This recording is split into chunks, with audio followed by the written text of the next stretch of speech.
2 Timóteo, capítulo 2, vamos ler nessa noite os versos 14 e 15. Diz assim a palavra de Deus: recomenda estas coisas, dá testemunho solene a todos perante Deus, para que evitem contendas de palavras que para nada aproveitam, exceto para a subversão dos ouvintes. Procura apresentar-te a Deus aprovado, como obreiro que não tem de que se envergonhar, que maneja bem a palavra da verdade.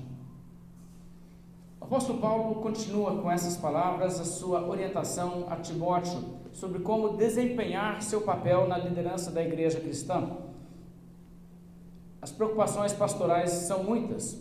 Por um lado, o pastor tem o dever de ajudar pessoas que se mostram indiferentes por completo com questões religiosas, o que seja a vontade de Deus e assim por diante. Então são pessoas que você deve falar da sua necessidade de se arrependerem de seus pecados, de procurarem entender a verdade, de seguirem a Jesus Cristo. Por outro lado, você tem pessoas também que vão para uma espécie de outro extremo, onde querem ser envolvidas nas coisas de Deus, querem ser ativas nas coisas de Deus, mas sem um entendimento do que realmente é o correto, é a verdade e do que é prioritário. Essas pessoas acabam servindo mais para atrapalhar do que ajudar. Isso acontece em igrejas. Então existem pessoas que têm exatamente esse perfil, pessoas que se tornam contenciosas por causa de palavras, como o apóstolo Paulo aqui diz, e palavras no sentido de não um conceito importante, mas um detalhezinho que na verdade nem tem substância. Então o apóstolo Paulo aqui se volta a esse grupo e volta a sua atenção a pessoas desse tipo. Ele se dirige a Timóteo, orientando a Timóteo como ele deve trabalhar. Ele não pode ignorar a sua responsabilidade em relação a pessoas que tendem a se tornar problemáticas pelo seu zelo mal orientado. Isso acontece em igrejas. Essas pessoas precisam ser orientadas, elas precisam ser instruídas, repreendidas. Do contrário, elas podem se tornar pessoas encrenqueiras, pessoas contenciosas, e na verdade a igreja sofre com esse tipo de coisa. Se uma igreja se omite em orientar esse tipo de gente que tem tendência a isso, o que acontece é que essas pessoas então acabam desviando a atenção da igreja em grande medida. Grande energia e muito tempo é desperdiçado com questões que não são proveitosas. Agora, eu digo aos irmãos, no meu curto período de experiência pastoral, nossa igreja já teve gente com tendência de ser assim, em maior ou menor medida. E nós já tivemos que trabalhar com pessoas assim. E, em alguns casos, 100% de sucesso, de demonstrar para as pessoas que isso não é uma atitude correta. Nem sempre temos esse 100% de sucesso. Mas, geralmente o que acontece é que os que ficam na igreja geralmente pegam marcha, né? As pessoas que se recusam a mudar e querem ter ênfases indevidas em picuinhas, na verdade, essas pessoas acabam encontrando um local onde elas conseguem polemizar seus assuntos preferidos. Muitas vezes não é numa igreja séria.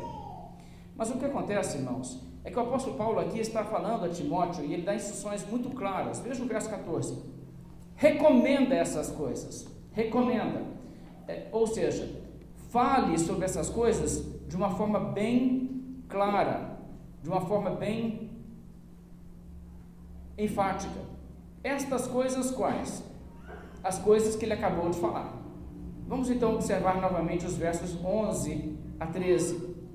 Fiel é esta palavra. Se já morremos com ele, também viveremos com ele. Se perseverarmos, também com ele reinaremos. Se o negarmos, ele por sua vez nos negará. Se somos infiéis, ele permanece fiel, pois de maneira nenhuma pode negar-se a si mesmo. Agora veja o verso 14. Recomenda estas coisas. Esses assuntos, essas coisas fundamentais, como ele acabou de falar aqui, Esse é o tipo de coisa que você deve enfatizar, recomendar essas coisas. Falar sobre o fato que nós temos esse dever perante Deus, nós temos que mortificar o pecado. Se de fato nós já morremos, também nós viveremos com Ele. Se nós perseverarmos, reinaremos com Cristo, mas se nós não perseverarmos, antes de negarmos a Cristo, Ele nos negará. Ele continua sendo verdadeiro, mesmo que nós não creiamos. Essas coisas, essas verdades eternas, precisam ser sempre enfatizadas. Recomenda essas coisas. Agora veja o contraste. Recomenda essas coisas, dá testemunho solene a todos perante Deus, para que evitem contendas de palavras que para nada aproveitam. Está vendo a transição? Esse tipo de assunto fala disso, recomenda isso, mas também faça o seguinte, Timóteo: recomende perante Deus em tom solene, para que as pessoas evitem contenda de palavras. Existem as coisas que devem receber ênfase, existem as coisas que não devem receber atenção. Essas coisas que deveriam ser simplesmente evitadas. Eu gosto muito da tradução da NVI, do verso 14. Eu acho que ele comunica de uma forma até melhor o que esse verso diz. Veja o verso 14 conforme a NVI diz: continue a lembrar essas coisas a todos, advertindo-os solenemente diante de Deus, para que não se envolvam em discussões acerca de palavras. Isso não traz proveito e serve apenas para perverter os ouvintes. Está vendo? Advertir as pessoas solenemente. Olha, isso é muito sério. Isso não é aquela recomendação tipo assim, seria uma coisa boa, sabe? Mas também não é grandes coisas se você não entender isso aqui não. Isso aqui é periféricozinho. Não é assim. Advertindo-os solenemente diante de Deus, na presença de Deus, que não se envolvam em discussões acerca de palavras, coisas que não trazem proveito, que só servem para perverter os ouvintes. Agora eu quero que vocês captem o fato que esse problema aqui é bem sério na percepção do apóstolo Paulo. Veja como essa preocupação é grande. Ele volta nisso o verso 16: evita igualmente falatórios inúteis e profanos, pois os que deles usam passarão a impiedade ainda maior. E ele está, de certa forma, tocando no mesmo assunto. Evita igualmente falatórios inúteis. Falatórios inúteis, muito tem a ver com essa coisa, palavras que não trazem proveito. É coisa inútil. Essa discussão não leva a nada. Verso 23, ele ainda diz: e repele as questões insensatas e absurdas, pois sabes que só engendram contendas, só produz briga. A NVI, novamente, aqui no verso 23, traduz assim: evite as controvérsias tolas e inúteis, pois você sabe que acabam em brigas. Então, esse tipo de assunto que não leva a nada produtivo, não é nada que é proveitoso espiritualmente, e as pessoas querem fazer essa contenda em cima disso, e isso vira, na verdade, um assunto de desavenças. Agora, existem muitas coisas e muitos assuntos que poderiam se enquadrar nisso, mas o importante aqui é entender o seguinte: a Bíblia tem coisas que são extremamente importantes, precisam ser compreendidas, e devemos dar a devida atenção e a devida ênfase a essas coisas. E isso significa que nós não teremos tempo para perder com tolices e coisas improdutivas. Irmãos, nós temos pouco tempo para aprender muito. E se nós gastarmos nossas energias e o nosso tempo cuidando de assuntos que são improdutíveis, que são inúteis, como o apóstolo Paulo aqui nos fala, sabe o que acontece? O tempo que resta para coisas importantes vai-se embora. O mínimo de prejuízo é esse. Fora que as brigas e as contendas e as discussões acabam sendo também em si um prejuízo para o caráter e o desenvolvimento espiritual das pessoas. Mas o que Paulo está tentando comunicar aqui com essas palavras é que nós precisamos ter um senso de prioridades e um senso de urgência com o que é prioritário. Recomenda essas coisas, mas evita essas outras. Tem as coisas importantes, fale sobre elas, recomenda sobre isso. Tem as coisas que são tolices, bobagens, coisa inútil, evite. Agora, independente do que tenham sido as questões daquela época, e nós temos alguma ideia, parece que as questões de genealogia que ele já cita anteriormente aqui nas cartas a Timóteo, tem a ver com esse tipo de questão, genealogias, essas coisas que os judeus tinham nas suas fábulas. Ele diz, olha, esse tipo de coisa evita, isso deve estar enquadrado, mas a verdade é que o apóstolo Paulo aqui não cria uma cerca em volta do assunto e diz, é esse assunto especificamente, evita isso. Ele diz assuntos do tipo.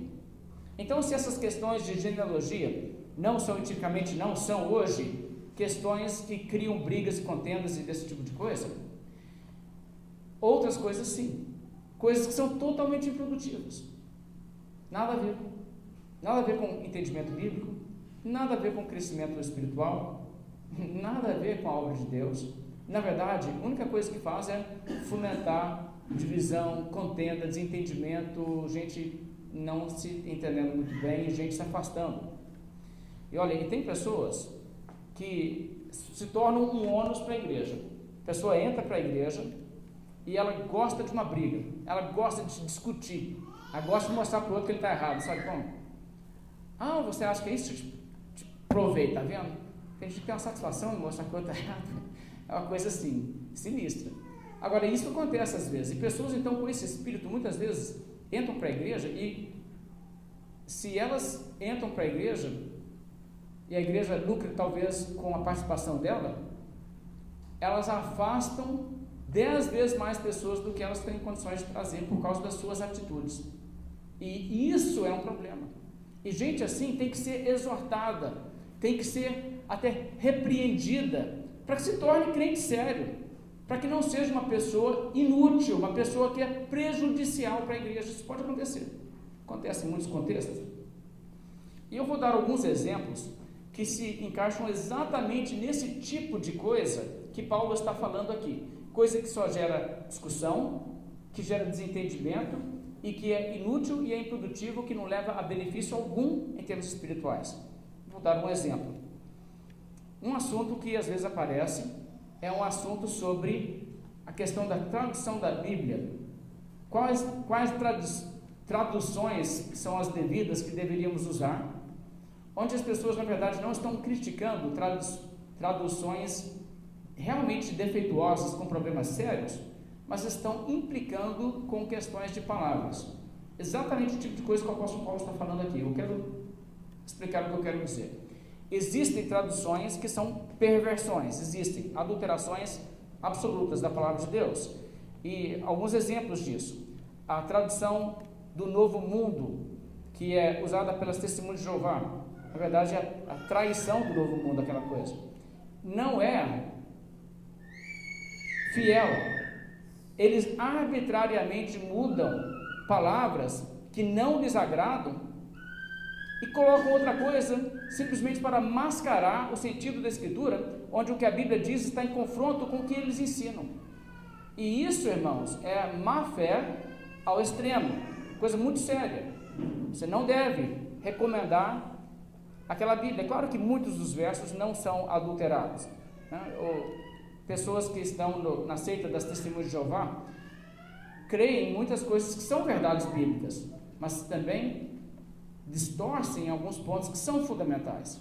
E nesse sentido, o que eles fazem, eles pegam versículos da Bíblia onde eles não concordam com o que o texto diz, trocam e fazem uma mascarada para que quem lê não veja o sentido e a implicação real do texto. Tanto é, irmãos, se você pegar uma dessas Bíblias aqui no Brasil, você pode abrir bem no início e ver uma coisa interessante. Vai dizer lá o seguinte: tradução para o português da versão em inglês.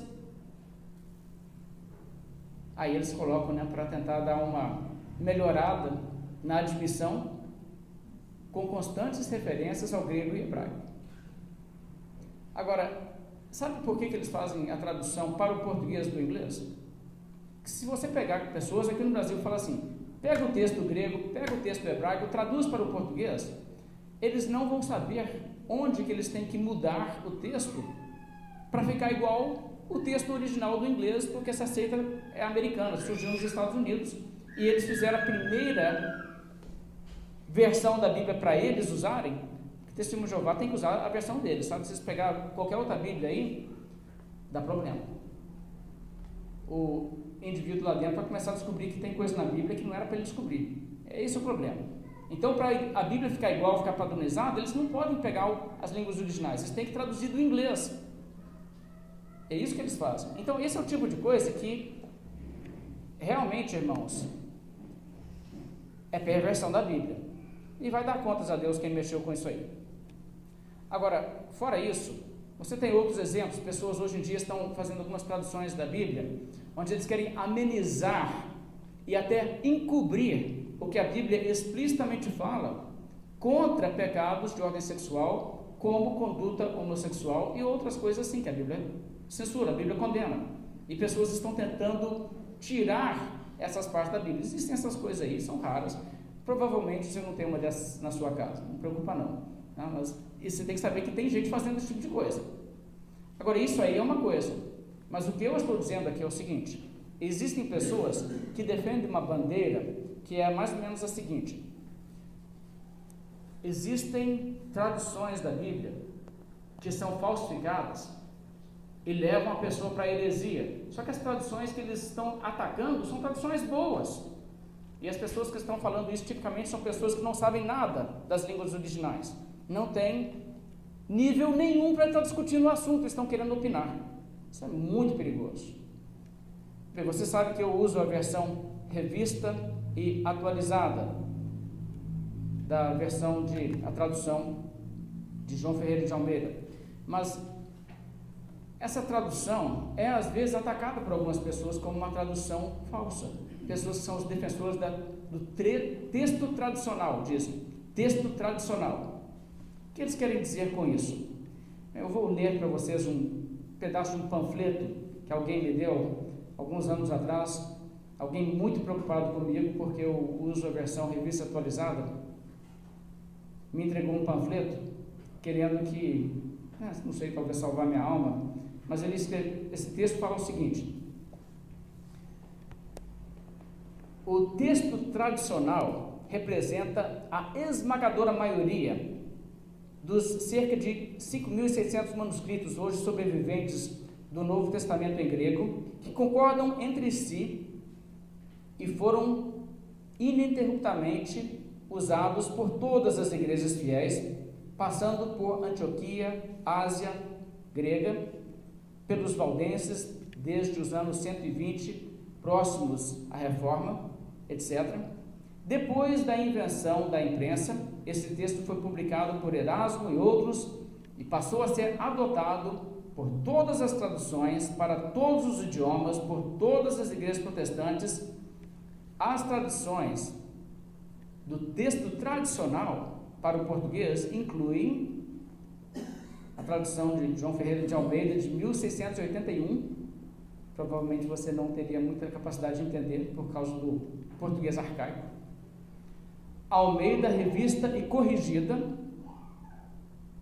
até a edição de 1894, hoje já tem uma certa influência alexandrina, o texto explica, e a Almeida corrigida e revisada fiel. E aí eles prosseguem e dizem o seguinte: mas se você estiver usando a versão revista e atualizada, ou a NVI, ou e dá umas outras traduções aí que são na verdade traduções boas, eles dizem: isso é do diabo. Irmãos, é do diabo. Será? Bem, e o texto usa uma série de argumentos. Eu quero só apresentar aos irmãos o tipo de argumentação que é usado. Eles falam o seguinte, que o texto das outras faz uma série de omissões do texto bíblico. E aí eles mostram algumas omissões, eu vou citar algumas. Por exemplo, quando Jesus disse: essa casta não sai senão por meio de oração e jejum. As palavras e jejum na revista atualizada estão em estão em Chaves. Sabe por quê? Questão de manuscritos, conflito de manuscritos. E eles dizem, está vendo? Estão escondendo de você, pondo o texto em dúvida, dizem. E outras coisas, por exemplo, como quando em João capítulo 1, diz o Filho unigênito. A palavra unigênito, às vezes, não está em alguma edição da Bíblia. Ou desculpe, a palavra, o Filho unigênito está na Bíblia. Na versão atualizada, por exemplo, a versão revista e corrigida diz o Deus unigênito. E as pessoas dizem, está vendo? Tiraram a palavra Deus, diminuindo a mensagem bíblica de que Jesus é Deus, escondendo a ideia de que Jesus é Deus na Bíblia. Pega um outro texto também com a mesma ideia, é o texto de 1 Timóteo 3,16, onde o texto na revista atualizada diz, evidentemente grande é o mistério da piedade, aquele que foi manifestado na carne foi justificado em espírito e tal. Se você pegar a versão corrigida, diz, Deus foi manifestado na carne, justificado em espírito, etc. Agora, por que existem essas questões? Olha, uma pessoa que estudou sobre os textos bíblicos, a questão que nós chamamos de crítica textual, quando você tenta reconstruir o texto original do Novo Testamento através da abundância dos manuscritos que nós temos, existem manuscritos em conflitos com essas questões. E quando você encontra uma pequena diferença, um critério que você pode tomar é o maior número de manuscritos antigos diz o quê? Mas outro critério que você pode adotar é os manuscritos mais antigos dizem o quê? Agora, geralmente nós pressupomos que os mais antigos estejam mais corretos pelo fato de estarem mais próximos à fonte. Então, por exemplo, aquela questão do jejum que eu disse, essa casta não sai se não por meio de oração. Jesus disse isso, todo mundo concorda, todos os manuscritos concordam. Alguns manuscritos dizem e jejum. Sabe quando que surgiu isso? Isso surgiu mais de 1000 anos depois de Cristo. O primeiro manuscrito que tem a referência a jejum ali. Ou seja, todos os manuscritos mais antigos não têm jejum. Então você tem que chegar à seguinte conclusão: ou o texto original tinha isso, e as versões antigas, mais antigas que foram encontradas, não tem isso, porque elas foram adulteradas lá atrás, omitindo, ou alguém posteriormente achou que era importante acrescentar o jejum e acrescentou o jejum. E isso se tornou uma coisa que influenciou outros copistas e manuscritos introduziram isso. Então, esse tipo de coisa. Agora, veja só, o que eu quero que você entenda é simplesmente o seguinte: as pessoas que fazem a tradução da Bíblia dessa forma, seguindo uma ou a outra, não estão distorcendo nada. Estão procurando ser fiéis ao que o texto diz, estão tentando reconstruir o texto original. Isso não é distorção da Bíblia. Distorção da Bíblia é você chegar e dizer: a Bíblia fala isso, eu não gosto, vou tirar ou vou mudar. E não se pode acusar pessoas assim de fazer isso.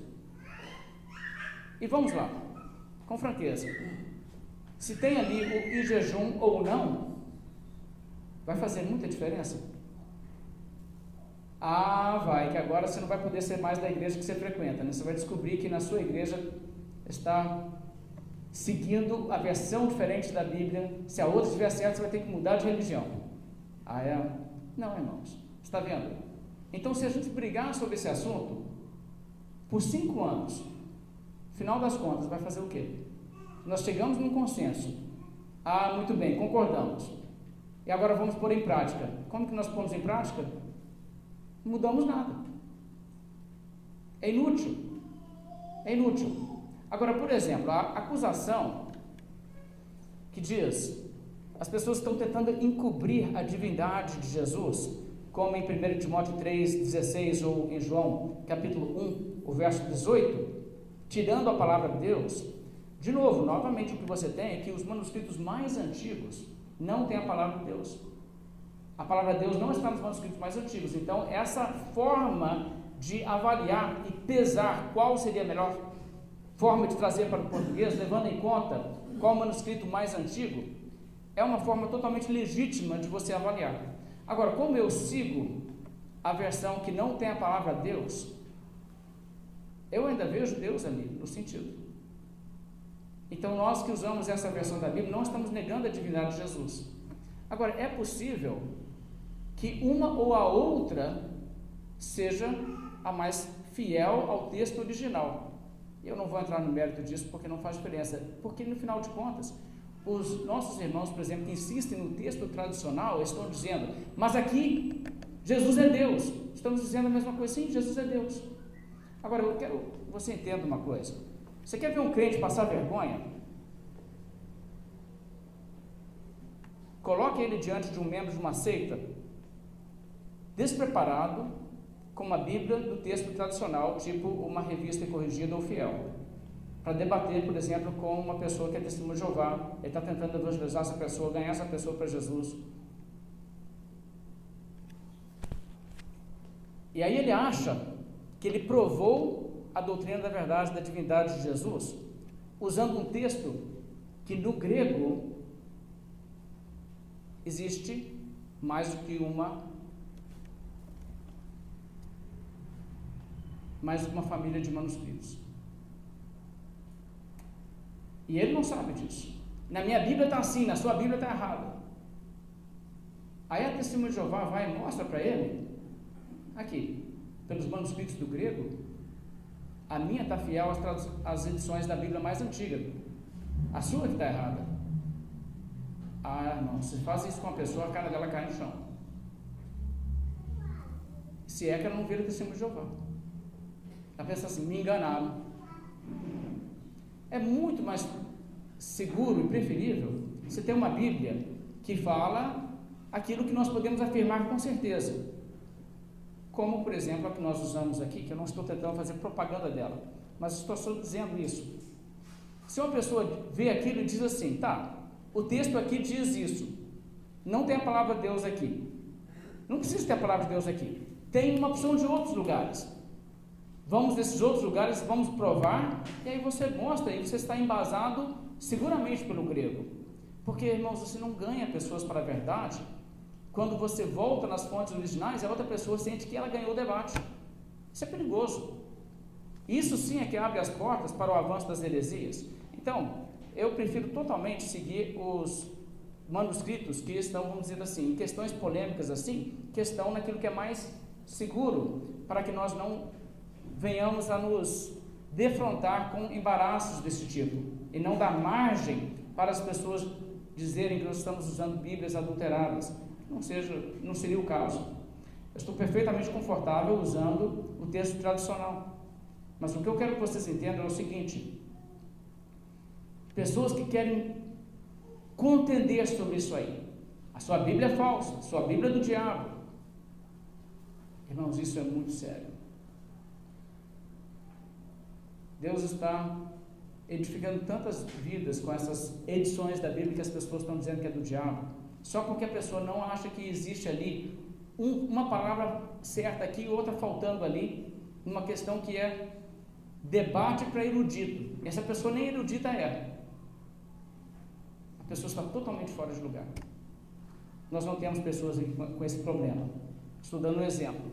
Isso, irmãos, é o tipo de coisa que Paulo está dizendo, evita isso aí. Contendas por causa de palavras, coisinhas que a pessoa não sabe nem o que é. E se a pessoa estiver certa, ou se a pessoa estiver errada, e daí? E daí? Agora, como eu disse, existem pessoas que gostam de um debate, curtem um debate, não porque amam a verdade, mas porque eles têm uma certa satisfação com brigas mesmo.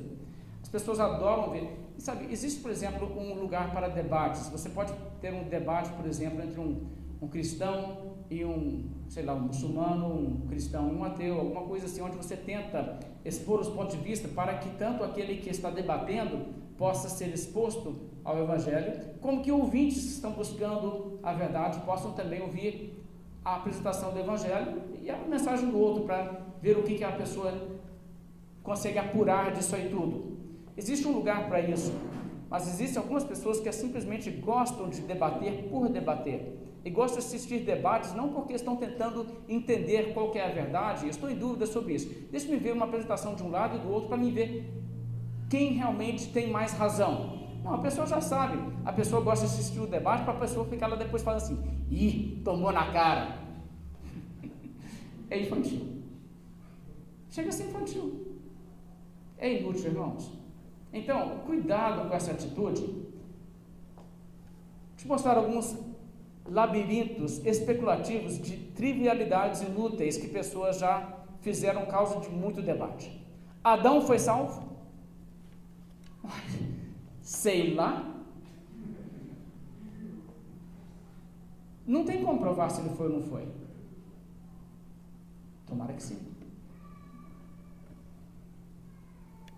Assuntos de demônios, demonologia. Se você pegar o que existe de bobagem, especulação sobre isso, livros, especialmente esses livros de batalha espiritual, é muita tolice.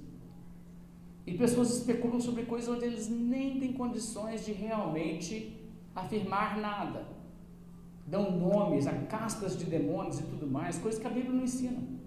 Tolice, irmãos. Tolice. Isso sim é contenda de palavras, coisas que são inúteis. Alguns manuais medievais continham métodos para você identificar uma bruxa. Tudo na área da especulação, nada de Bíblia, tudo tolice, coisa inútil, não leva a proveito nenhum.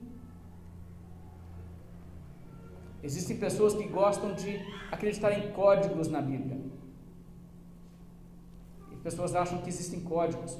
Se você pegar o texto original, na língua original, e você colocar assim, alinhado, cada linha com 20 letras, você vai depois pegar e olhar a primeira letra de cada linha e dar uma palavra, né? Se colocar 21 linhas por letra, dá outra palavra. Isso é mensagem na Bíblia? Irmãos, isso é coisa inútil. E quem quer trazer isso para dentro da igreja, na verdade, está trazendo problemas. Isso não é algo bem-vindo. E até verdades bíblicas podem ser transformadas em problemas. Tudo que realmente é doutrina bíblica precisa ser ensinado, precisa ser mostrado. Nós enfatizamos isso aqui. Devemos ensinar todo o conselho de Deus. Então nós não tratamos o que está na Bíblia realmente como uma coisa que, isso é supérfluo estudar. Não, irmãos, as coisas encobertas pertencem ao Senhor. Castas de demônios, por exemplo, pertencem ao Senhor. Mas aquilo que é revelado nos pertence a nós, nossos filhos. Nós temos o direito e o dever de investigar e entender o que está na Bíblia realmente. Agora entenda bem, até as verdades que estão nas Escrituras, algumas pessoas que são de uma índole contenciosa, pegam essas coisas não para a edificação, mas para produzir rixas. Spurgeon, quando estava pastoreando, lidou com esse problema em uma das suas meditações, um livro de meditações que ele escreveu. Ele fala o seguinte, eu quero dar o contexto, um dos problemas que Spurgeon teve, Spurgeon foi um ávido defensor do que nós chamamos de calvinismo. Ele foi uma pessoa que ajudou muito a esclarecer em sua geração e propagar o calvinismo. Mas ele tinha tolerância zero com gente que achava que o negócio é pegar o calvinismo e usar ele para ficar batendo na cabeça de arminiano. E ficar contendendo e fazendo isso aí uma polêmica eterna. Tinha zero paciência com isso. Eu quero ler algumas palavras dele nesse sentido. Ele falou o seguinte: tem gente que nunca consegue ficar feliz, a não ser quando tornam a sua religião um motivo de contenda. Mal chegam a entender uma doutrina das Escrituras, e lá se vão eles. Achei uma oportunidade para apontar defeitos na igreja de Deus. Isto me dá outra ocasião para criticar pregadores da verdade. E como se empolgam quando conseguem fazer isso? Repele questões insensatas e absurdas que só engendram contendas. Irmãos, creiam nos 5 pontos da doutrina calvinista, mas cuidado para não fazer deles, os 5 pontos, palavras que para nada aproveitam. Não use o que você recebeu de Deus para ficar brigando, contendendo, polemizando, nem para dividir a igreja de Deus ou criticar o povo do Deus Altíssimo, como fazem alguns. Antes, pelo contrário, seja amoroso, como é devido, para com os irmãos. E seguindo a verdade em amor, vamos promover a união do Espírito e os laços do amor. As palavras daqueles que levantam essas questões vão se espalhando como uma gangrena que vai apodrecendo tudo até chegar nos ossos, sem deixar nenhuma carne saudável. Existem muitas contendas que trouxeram esse mal sobre a igreja de Deus. Spurgeon, em sua linguagem característica, demonstra que isso é prejuízo. Tem certos calvinistas que são ônus para o calvinismo. Acham que isso aí é uma questão para ficar brigando. Toda geração tem esse problema. Isso é triste. E isso também se encaixa aqui, como Spurgeon entendeu muito bem, o seu comentário é exatamente sobre o nosso texto de hoje.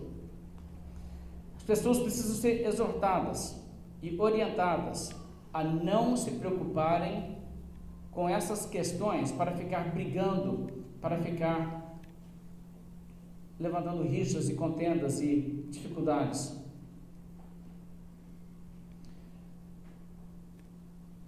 Certa vez, um indivíduo que estava sendo abordado nesse tom, pessoas levantando contendas de palavras, pessoas dizendo, mas você sabe isso, você sabe aquilo, você sabe outro, uns detalhezinhos da Bíblia que a pessoa francamente não sabia. Respondeu, muito bem aliás, da seguinte forma: não são as coisas na Bíblia que eu não entendo ainda que me preocupam tanto, são aquelas que eu já entendo. Sabe o que ele quis dizer? Eu sei a expectativa que Deus tem de mim de viver uma vida santa, de abandonar o pecado, de andar na linha, de crer nas coisas essenciais, de cumprir o meu dever como servo de Deus nesse mundo. Eu não sei tudo mesmo não, mas eu estou mais preocupado em viver à luz da verdade que Deus já me revelou. Isso é importante, irmãos. Nós temos que ter bom senso nisso aí.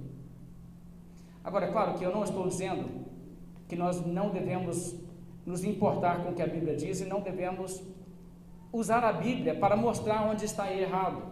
Não é isso, vocês entendem isso. Certa vez eu estive numa igreja onde uma pessoa se sentiu assim, ultra espiritual, porque ela disse o seguinte: as pessoas estavam discutindo um assunto teológico. Uma pessoa falou assim, e não era uma briga assim uma briga feia, sabe? Era simplesmente assim, um achava uma coisa, o outro achava outra coisa. Aí um falava assim, não, mas isso aqui, olha só esse verso aqui na Bíblia. Aí a pessoa olhava, sim, mas olha isso aqui. Aí eles um lado, o outro homem chegou lá com aquele ar de autoridade espiritual e bateu na mesa e falou assim, nunca use este livro aqui para brigar. Tá bom. Devia ter falado isso com Jesus. Que Jesus, sempre que ele se envolveu numa disputa com os fariseus, com os saduceus, com os incrédulos, o que Jesus usou para brigar? A Bíblia. Ele usava a Bíblia, nunca leste, citava a Bíblia. Irmãos, se nós não vamos poder discutir e usar a Bíblia, então nós vamos poder discutir apenas com ignorância. A Bíblia é a verdade, precisamos de conhecer a verdade. Agora, ninguém vai ser melhor que Jesus, então não vamos nos iludir, pensando que nós não devemos nunca usar a Bíblia para uma discussão, mas existem discussões que são consequentes, existem discussões que para nada levam, que não produzem benefício algum. E aqui quando o apóstolo Paulo fala sobre isso, ele diz que questões que para nada aproveitam, exceto para a subversão dos ouvintes. E eu vou voltar ao exemplo que eu falei no texto tradicional. Por exemplo, você talvez tenha uma edição igual a minha, eu não sei. Você pode usar a tradução que você quiser, desde que não seja uma dessas aí, que seja realmente uma falsificação da Escritura. Mas se você está usando uma Bíblia que não seja do texto tradicional, como dizem. E alguém chega e contende com você e leva você a mudar de Bíblia. A minha pergunta é, você vai aproveitar o que com isso? Vai mudar o que na sua vida? Não vai mudar nada. Então não aproveita para nada. Mas tem um peso, tem um lado negativo, que você vai se tornar um missionário de uma causa inútil. Você vai perder o seu tempo agora brigando com os outros irmãos que, sua Bíblia não é boa não, aqui, eu tinha uma dessa aí também, mas agora, e aí você vai ficar fazendo isso. E você sabe o que Paulo diz sobre isso aí? Ele diz, isso não serve para nada, exceto para a subversão dos ouvintes. Na verdade, ele está dizendo isso aí vai servir só para fazer uma catástrofe da vida da pessoa. É uma catástrofe.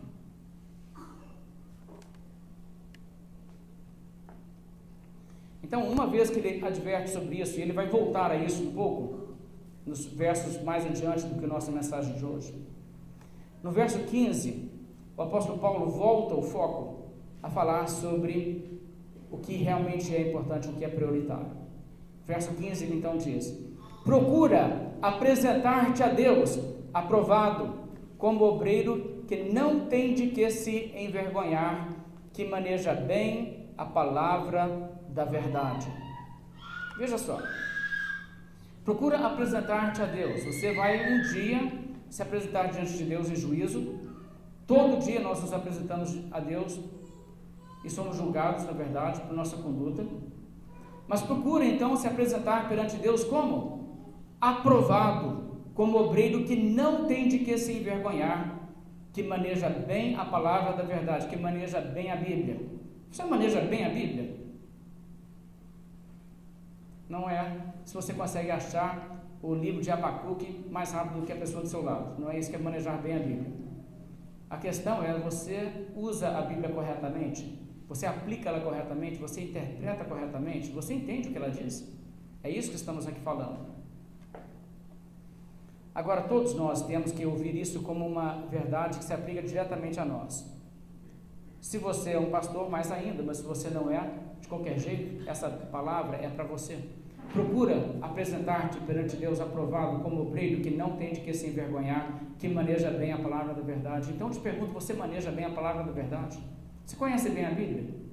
Sabe, eu já notei que tem muitas pessoas que na igreja têm uma atitude meio assim, eu não vou me empenhar muito assim para aprender o que está na Bíblia não. Aí quando surgiu uma emergência, uma crise, eu tenho que entender o que a Bíblia diz, aí eu corro atrás. Irmãos, não dá tempo. Você tem que estar aprendendo progressivamente para antecipadamente ao problema, você já conheceu o que está na Bíblia. Assim, o que acontece? Quando chega um problema, você tem que fazer uma decisão, assim, num instante. O que é certo ou errado? É para cá ou para lá? Não dá tempo de ligar para o irmão. O que você vai fazer? Você precisa conhecer a Bíblia. Não perca seu tempo. Estude, procure se apresentar perante Deus aprovado, uma pessoa que maneja bem, que conhece bem a Bíblia. Agora eu me lembro, meu pai contando que certa feita, um homem que era analfabeto, estava congregando em sua igreja. Se não me engano, isso aconteceu na cidade de Campinas.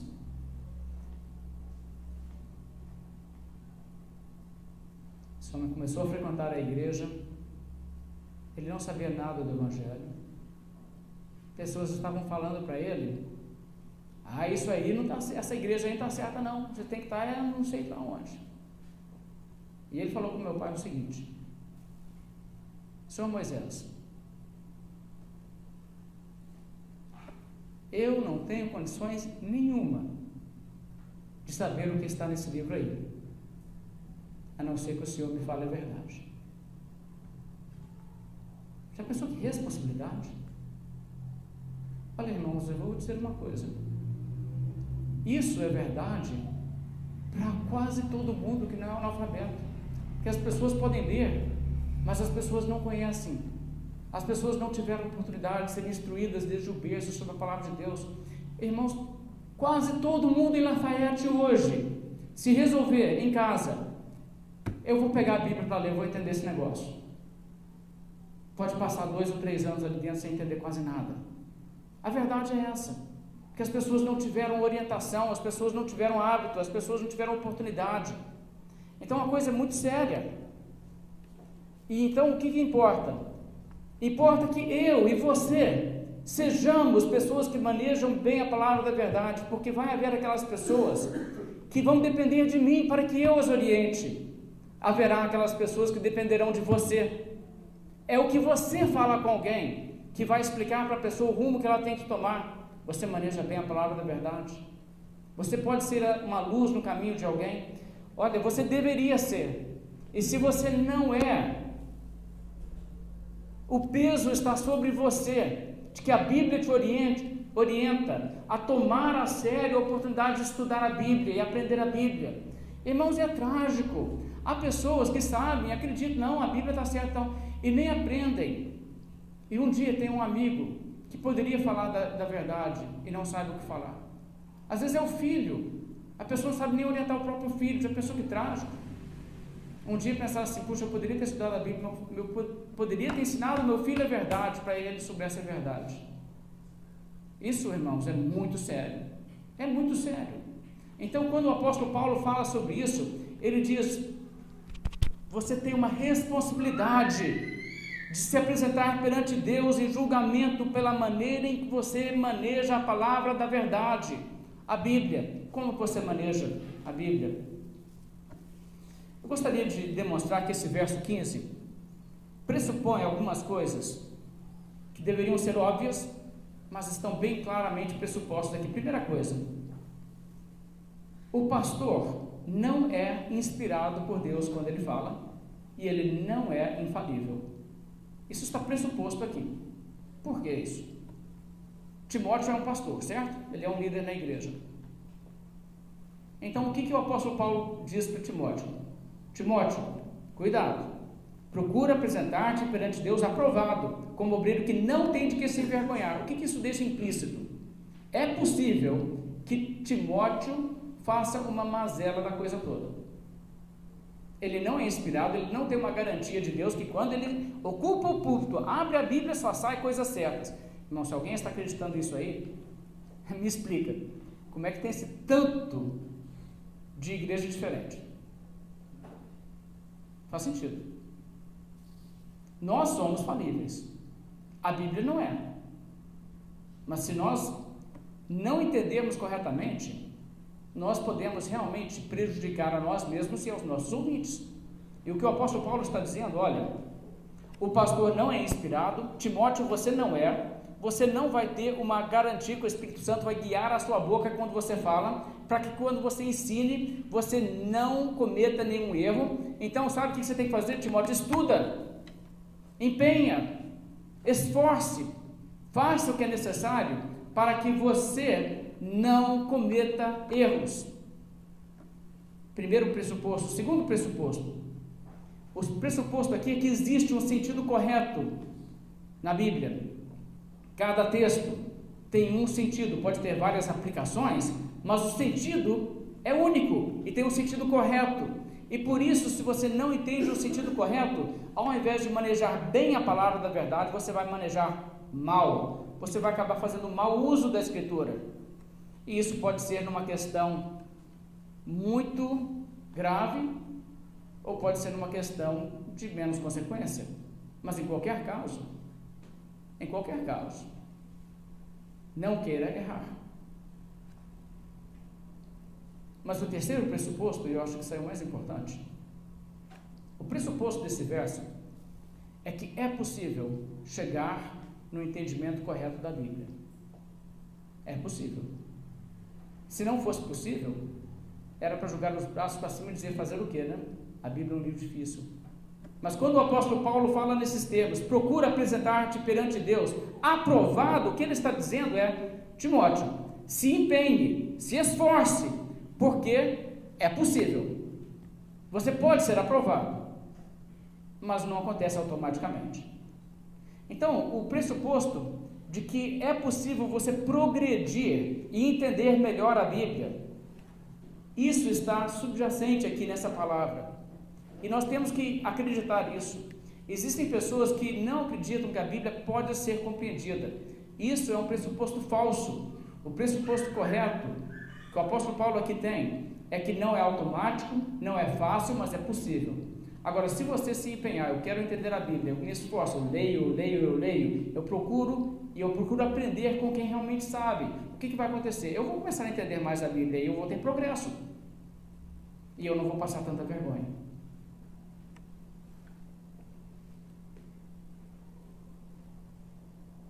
Mas uma das tragédias que nós temos que reconhecer, irmãos, é que existem muitas pessoas, até na liderança, que estão despreparadas. Totalmente despreparadas. Existem pastores despreparados. E vai ter muito pastor vai passar vergonha. Porque quem não maneja bem a palavra da verdade tem de que se envergonhar. Nós não temos como especular em números, mas eu sei que está acontecendo uma tragédia muito grande na igreja hoje. Muita gente que não se prepara teologicamente abre igreja. Muita gente que não conhece, que nem seria ordenado numa igreja séria, onde tem uma comissão para examinar a pessoa, para ver se a pessoa tem uma bagagem teológica mínima necessária para exercer o dom na área de presbítero. Muita gente assim está se colocando em liderança da igreja, se aventurando. Isso é perigoso, irmãos, isso é triste. Deus sabe quem e quantos são, mas estou falando aos irmãos, isso é uma coisa muito perigosa. E eu digo também, as pessoas que estão frequentando as igrejas, muitas vezes têm culpa disso também, porque as pessoas não preocupam, será que esse homem entende mesmo a Bíblia? Tem algumas pessoas que estão pastoreando a igreja aí, que você sabe que não entende a Bíblia, irmãos, e não tem condição de entender qualquer livro que você dê para ele, muito menos vai entender a Bíblia.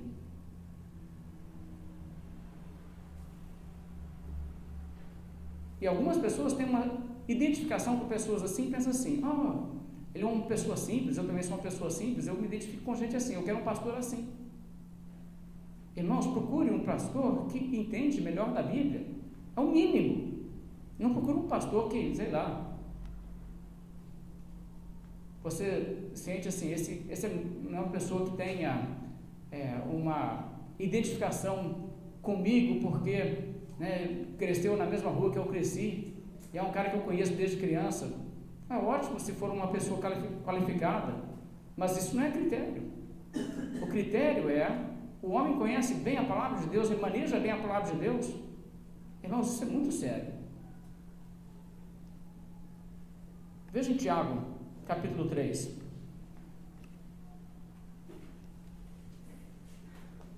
Em Tiago 3, existe uma advertência muito séria, muito solene, para aqueles que querem ensinar.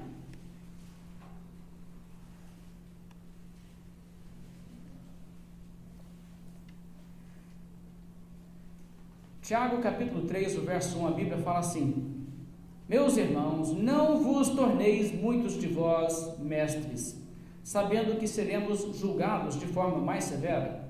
Ou seja, aqueles que são mestres, eles se incluindo, Tiago se incluindo, seremos julgados de forma muito mais severa. Ou seja, a responsabilidade será cobrada. No dia do juízo, Deus vai cobrar das pessoas. O que você ensinou? Irmãos, isso não te dá um frio na espinha?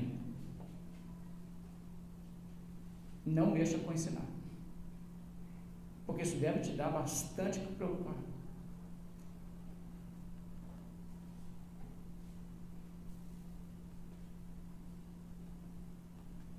Eu conheço pessoas que estudaram teologia, mas que levaram tão pouco a sério o negócio. Parece que o objetivo deles era sair com diploma, e não era aprender nada. Em alguns casos, pessoas assim começam a pastorear igrejas, acabam fazendo a igreja virar um círculo. Eles não têm conteúdo, eles não sabem o que fazer, querem prender as pessoas a frequentar com entretenimento, querem prender as pessoas com simpatia pessoal, magnetismo de personalidade. Não é adorar a Deus e aprender da Bíblia, vira um clube. E isso é muito triste, porque uma pessoa que se aventura a fazer isso e não leva a sério, será julgada de forma mais severa, a Bíblia diz. Irmãos, o juízo de Deus em relação a qualquer um de nós é uma coisa que nós devemos parar e refletir. Como eu estou vivendo? Mais severo? Ai daquele que não se empenhar para manejar bem a palavra de Deus. Ai dessa pessoa. Ai de mim, se eu não fizer. Irmãos, quantas vezes não me passa pela mente aquelas palavras do Senhor Jesus: pela tua própria boca te condenarei. Ai de mim, se eu não viver o que a Bíblia está dizendo. Ai de mim. Irmãos, isso é uma coisa de consequência eterna. Nós temos que sentir o peso disso. E quando o apóstolo Paulo assim fala para Timóteo, ele está querendo falar de Timóteo, você não quer passar vergonha não, Timóteo. Você não quer passar vergonha diante de Deus não. Você não quer chegar lá perante Deus e ter que dizer assim: Deus, e aí a gente fez assim. Cuidado, Timóteo. É um negócio muito sério. Que nós possamos entender a seriedade disso. Irmãos, existem princípios que podem ser aplicados para nos ajudar a entender corretamente a Escritura, e o estudo devido da Bíblia vai nos levar nessa direção. Eu não tenho tempo hoje de entrar nessas questões, talvez eu volte nisso na próxima mensagem, não sei. Mas uma coisa que eu quero que vocês vejam é o seguinte: uma pessoa que não sabe nada da Bíblia, começar hoje a ler a Bíblia, ela não vai entender muita coisa, mas ela vai começar a entender muita coisa aos poucos. Quanto mais ela lê, mais ela vai entender. E é progressivo. Certas coisas, uma vez que ela tenha lido a Bíblia inteira, ela não vai ter dúvidas. Por exemplo, quantos deuses há? Não vai ficar confusa com isso não. Quem é o Salvador? Pessoas podem ser salvas fora de seguir Jesus Cristo, pode seguir outra religião. Esse tipo de coisa é óbvio, ela vai entender. Qualquer pessoa que entende português, lê uma Bíblia em português, vai entender isso aí.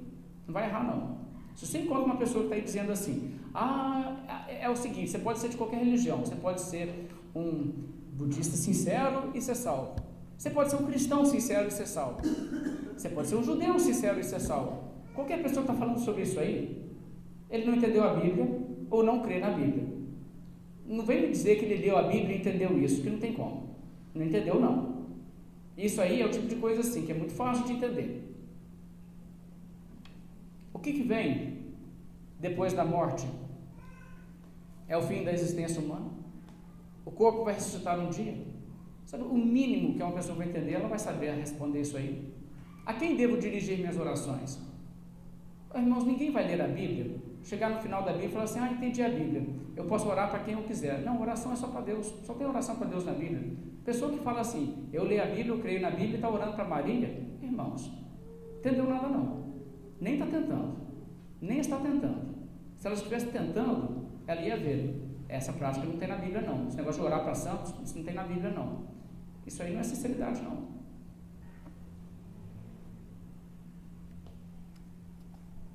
O mundo vai acabar um dia, Jesus vai voltar, ou o mundo vai simplesmente continuar assim eternamente, geração após geração após geração? Sabe, tem coisa que não tem como você confundir, está muito claro na Bíblia, mas tem, é claro, coisas que são mais difíceis. E nós precisamos de tratar da Bíblia com bastante seriedade, com bastante respeito, e interpretar a Bíblia com responsabilidade para chegar no entendimento correto, orando a Deus, clamando a Deus para que nos oriente, para que nos fale. Bom, você faz isso? Você faz isso na sua casa? Você ora a Deus: Senhor Deus, eu vou ler a Bíblia, me ajuda a entender isso aqui, não deixa eu entender isso aqui errado não. Você faz isso? Mas espero que você faça. Você se empenha para aproveitar as oportunidades de crescer? Nós precisamos disso, irmãos. O apóstolo Paulo assim nos exorta. Ele diz: procura apresentar-te a Deus aprovado, como obreiro que não tem de que se envergonhar, que maneja bem a palavra da verdade. Vamos nos colocar de pé, fazer uma oração e assim encerrar nosso culto dessa noite, nossa mensagem.